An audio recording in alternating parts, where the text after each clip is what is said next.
नमस्कार साथियों, हिंदी स्टेनो बढ़ोत वाले चैनल में आपका हार्दिक स्वागत है।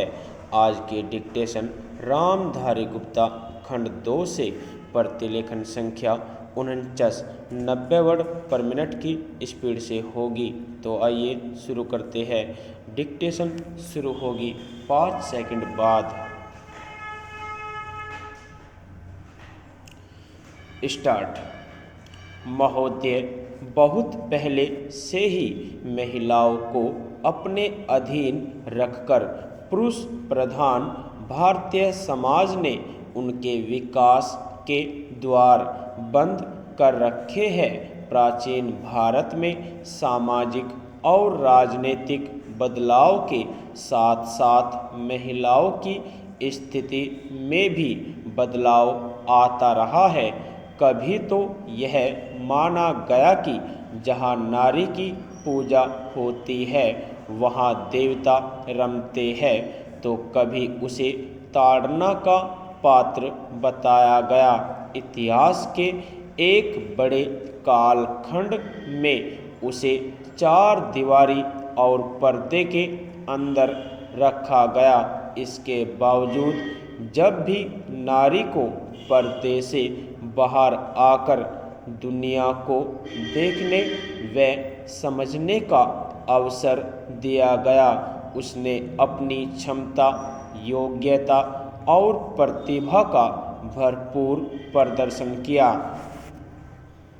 भारत को स्वतंत्र हुए 5 दशक पूरे होने जा रहे हैं। स्वतंत्रता प्राप्त करने के बाद महिलाओं के विकास के लिए संविधान में अनेक प्रावधान किए गए हैं, परंतु मात्र नियम कानून बना देने से किसी व्यक्ति या वर्ग में परिवर्तन नहीं आते।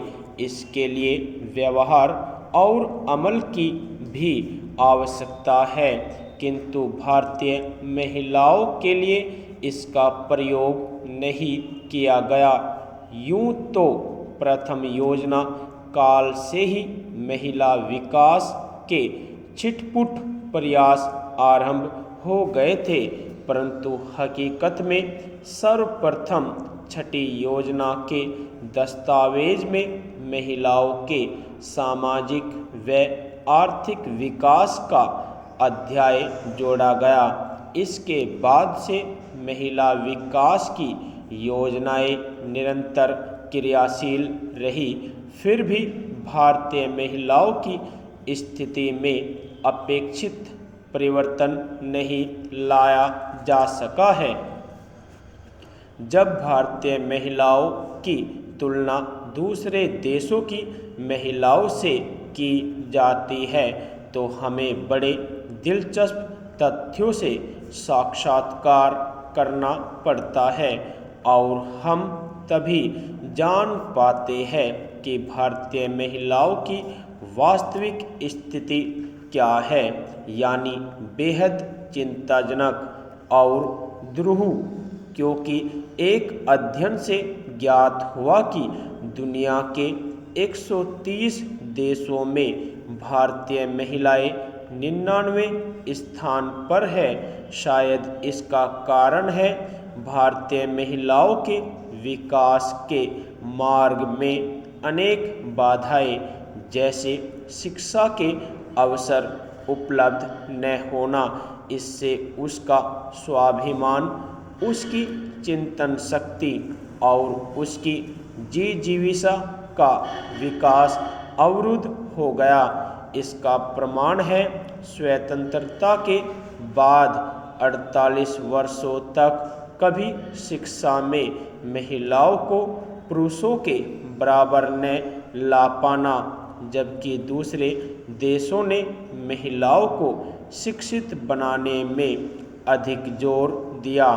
हाल ही में नई दिल्ली स्थित भारतीय विश्वविद्यालय संगठन द्वारा प्रकाशित आंकड़े बताते हैं कि हमारे देश की 15 वर्ष से अधिक आयु वाली 34% महिलाएं ही शिक्षा प्राप्त कर सकी है, जबकि इसराइल, स्पेन, इटली व हंगरी की 89 से 94%, श्रीलंका की 85%, चीन की 68%, ईरान की 52% तथा अफ़गानिस्तान की 14% महिलाएं शिक्षित है।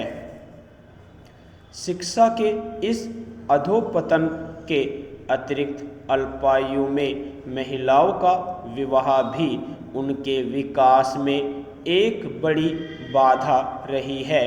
वैसे तो भारत में बाल विवाह बहुत पहले से ही प्रचलित रहा है, परंतु अब कानून द्वारा बाल विवाह पर रोक लगा दी गई है।